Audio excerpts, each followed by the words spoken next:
Good morning, welcome to the garden. I am just out here trying to find a place for my little cabbage starts that I have. I went to the garden center the other day and these were on clearance for $2. They are stonehead cabbages. So let's see, produces solid, good size heads of cabbage, disease resistant, 60 to 70 days to maturity. So I don't know. And I'm gonna preface this by saying that I have had pretty bad luck growing cabbages. And I grow them through the fall, I grow them through the winter, and then come spring, instead of heading up and getting those nice, cabbage heads that you can harvest, they just flower and it's like kind of a total waste.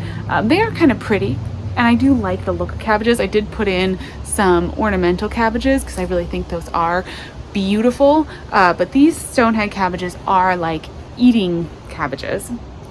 So what I thought I would do is use my unheated greenhouse space to try to grow some of these cabbages, and we'll just see if we can get any cabbages. Let me show you what's going on in the unheated greenhouse and why I even have room to do this experiment. So here is the unheated greenhouse area, and of course we've got the carrots, the dill is looking great, my Swiss chard is coming up, that is doing well.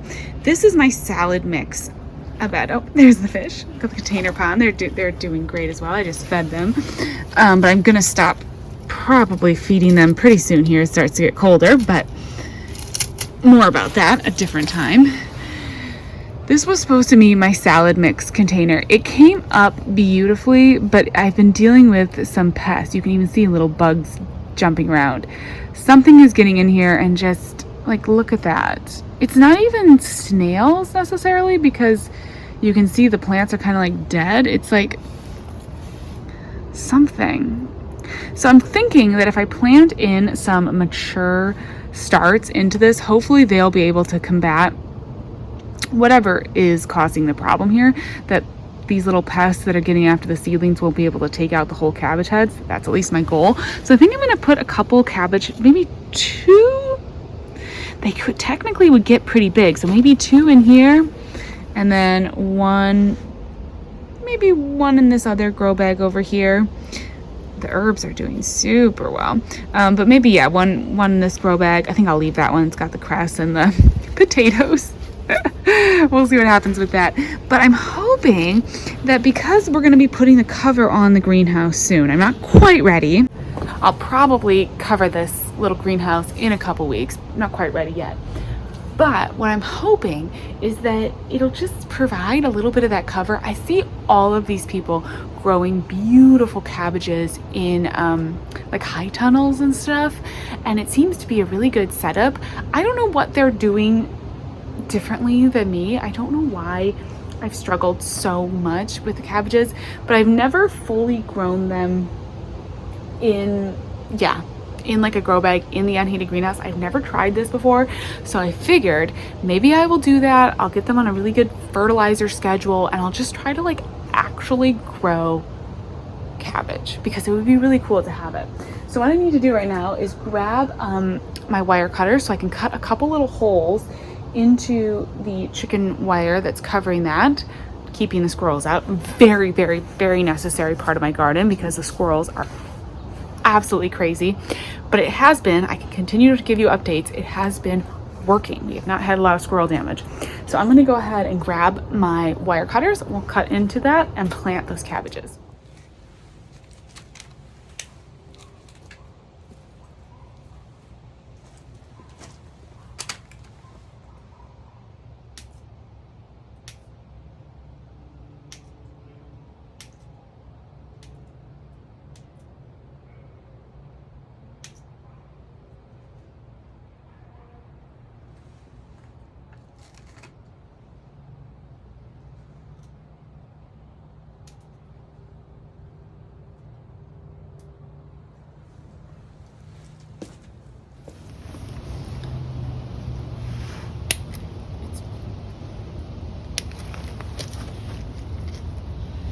Pretty easy to cut through the wire and make a hole like this. And then I'll just pop a little cabbage in there. And then I'll just fold the chicken wire back. Perfect. That is great. I think I'm just gonna do 2. Just cut.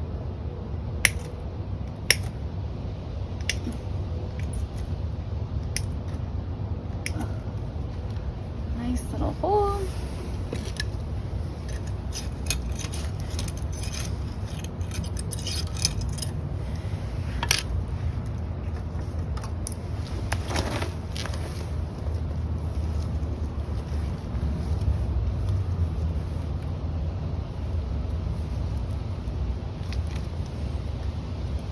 Go. Perfect. I am so excited to have those planted. I think I'm just going to do the 2 in the one side, and so I can really focus in, put it right where I put it before I forget, really focus on taking care of them, on fertilizing them, not getting too over my head with too many. I tend to like do a bit too much sometimes, and that makes it hard. So we'll just try to do the 2 cabbages and see, and then I may take the other ones and do them in ground over here. I've got some space. There's the containers in the beds right now, but I'm gonna need to pull those out pretty soon here. And so I may just in-ground plant with some of the cabbages and stuff. I just haven't quite gotten to that yet, but it'll be really fun. It'll be really kind of interesting and always a good experiment. The next thing that I need to do pretty soon here is harvest a little bit of lettuce. I've got my arugula, some of the lettuces, and the kales are doing so well. I'm gonna make a salad for lunch. So I'm gonna harvest a few of the biggest leaves off this dazzling blue kale. This, I started it in July. It has just grown so incredibly. The minute I planted it out into this container, it has just taken off. And look how beautiful those leaves are. Is that not gorgeous? So I'm going to enjoy some of that in my lunch. I think that will be perfect. Only last thing after this is a quick sweep up of the garden. As you know, I always end up sweeping up, but I just did my daughter's toys out here. I just did a bunch of garden planting and everything with the containers, and so you know the garden gets a little bit messy, a little bit dirty, and so I'm just gonna sweep up the garden really fast too before I head inside. I know I will be glad that I got that chore just out of the way. All right, I'm back out here. It is in the evening. Oh my gosh, tell me you have a baby without telling me you have a baby. Never mind, I've got like just my ratty old garden fleece on. I am out here to finish up sweeping. I got started and I just like kind of lost all my energy for it. I think that happens this time of year. I'm still very engaged in the garden and I have a lot of fun, but I definitely have moments too where like, I don't know, just not feeling it, just need a little break. So that's kind of what I did earlier. Now I came out here, I finished up sweeping the garden. It looks beautiful now. It's the end of the day. We've got a beautiful sunset, like just a lovely evening, and kind of like refresh. I am going to harvest a little bit of lettuce, and I thought I would take you along with me for that. I enjoyed my kale in my salad today. It was so good. That fresh kale adds so much. So I thought I would pick a little bit more of it, pick some of the arugula. I want to really stay on top of picking these baby greens. This is one of those things, if you are harvesting for baby greens, you kind of have to stay on top of picking them, because obviously when they get too big, they are no longer babies, and then it's just a whole different thing. And with the arugula and stuff, I want to just keep those like fresh new leaves growing, and all of that. So I'm going to harvest them directly into my salad spinner. For me, I just find that this way, like, I don't even have to transfer anything. I'll just put them in here. I can wash them really easily in the sink, in the spinner, and then I can put that spinner and store them directly in the fridge. And that is the way that I have found to actually like do a real harvest, I guess, what I'm trying to say, of greens, because even though salad greens are super easy to harvest, just get you set up here, even though it's really easy to come out and harvest salad greens, especially like growing containers or these jam-packed little raised beds, like they're not too dirty, it's not that hard, it's pretty easy to come in and do.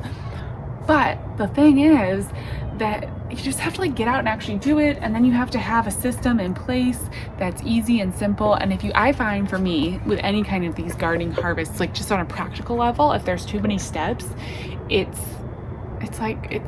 too overwhelming. And then I'm in the grocery store and I'm like looking at that bag of lettuce, and even though I have lettuce in the garden, it's very tempting to just grab it. But if you just have like a salad spinner like this, the salad goes in, it gets washed, it gets cleaned.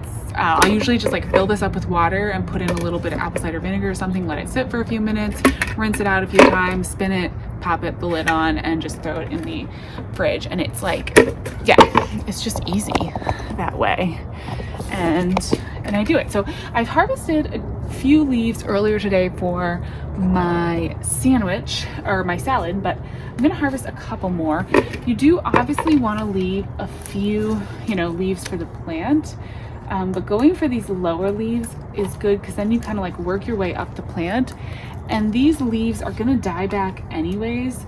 So if you're having any like feeling of not wanting to, I don't know, harvest leaves, sometimes I kind of know like with cut flowers, you're thinking like, oh, if you don't want to harvest it, they're gonna die anyways. If that makes you feel better, like on a decorative level, they're not gonna be here anyways, they're gonna die, and then they get down here and they attract bugs and everything. And see, these, I should have come out and grabbed these, because now these are gonna be like just, the insects are gonna get after them, and I'm not gonna be able to utilize them anyways. So just get out and get those lower leaves. It is another reason why it's fun to grow like flowers around your greens and stuff, because then as you start to harvest from below, you've got flowers or something to fill in. So eventually I could come in and put like some violas in this pot. That might be a better, more decorative option. But let's come in here and harvest some of this arugula. How beautiful is that container arugula? That is what we were going for, folks. And I could also harvest some violas if I wanted to make my salad fancy, but I don't personally really like to eat violas that much. But I'm just gonna come in and again harvest the biggest leaves. These are so good right now. They're kind of spicy because we've had some warm days, so they're definitely feeling that warm weather. But I love arugula, absolutely adore arugula, and garden fresh arugula is beyond so good. Now I wanted to show you this container lettuce. I'm dealing with some kind of like pesky issue. I don't know if it's like mites or thrips or something. Some kind of pest is getting into my container lettuce. So I've had a little issue with that. And then also, like, just let me show you the difference. So this is a container arugula, this is a container lettuce, and I could harvest a couple of these leaves, but it's really, as you can tell, not big enough yet. And there's just something getting on here. Yeah, I don't think I want to eat that. So I don't know. I'm just going to try to let it grow a little bit more. I honestly just, at this point in the season, don't really want to put a bunch of pesticides and stuff. So I'm just going to just let it do its thing, and we'll see what happens. I could grab some of this mustard greens that are growing in this grow bag. You can see we've got a Jimmy Nardello pepper ripening, and then there's some mustard greens. These are going to be really spicy, but I know my husband likes spicy greens, so he'll probably like a few of those to try to spice up his salad.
I was just over here picking arugula, and I noticed that something came in and really messed up all of my peas over here. I'm guessing this was a squirrel trampling around in here looking for things. It looks like it got under this row cover, and I am just, yeah, see, it was digging. I'm so sad. Honestly, all of the chicken wire that I got down here, and there's chicken wire here so it can't dig through. The chicken, oh, but see, it was trying to get, okay, so it got some of the peas. The chicken wire has been really good and has helped for the most part. We'll see if these peas can bounce back. See what's going on the other side. The other peas so far look okay. So I'm gonna have to work on like seeing if I can keep this. It's more elevated. Okay. For the most part, the chicken wire has kept the squirrels out of the beds. Like these salad bed over here, the squirrels have not gotten in, and that raised cloche over there with the peas growing under it is doing really well. These other cloches are doing well too. You can see squirrels have been in here scratching around the violas. So it's interesting. I will say this so far has been working, but that is just so disappointing. The squirrels are just so, it's so disheartening when you've got these little seedlings and they're growing so beautifully, and then, yeah, and then of course squirrels come in and do something like that, but it's okay. I'm not gonna get too disappointed. We'll see if those peas come back.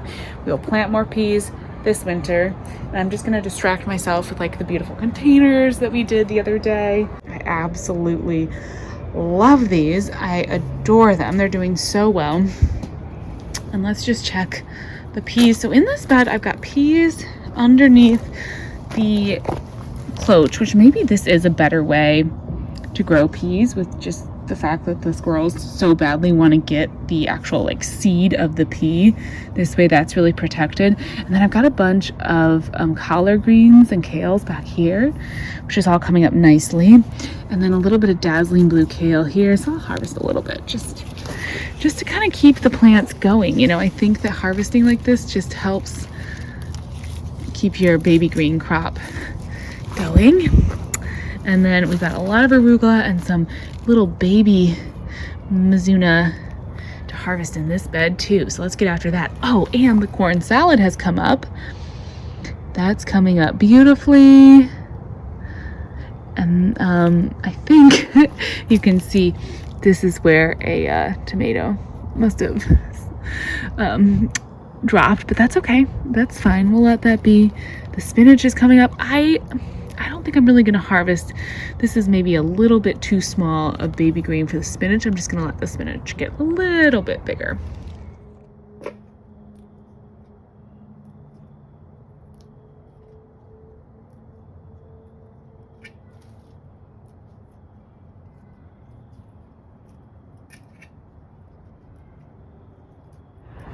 All right, a nice little harvest. We don't do like huge salads typically. We'll just kind of do like a little side salad and a lot of sandwiches and wraps. And so this will be perfect. How gorgeous is that? I love it. All right, well, it's getting dark out here now. So thank you as always so much for watching, and I will talk to you again soon. Bye-bye.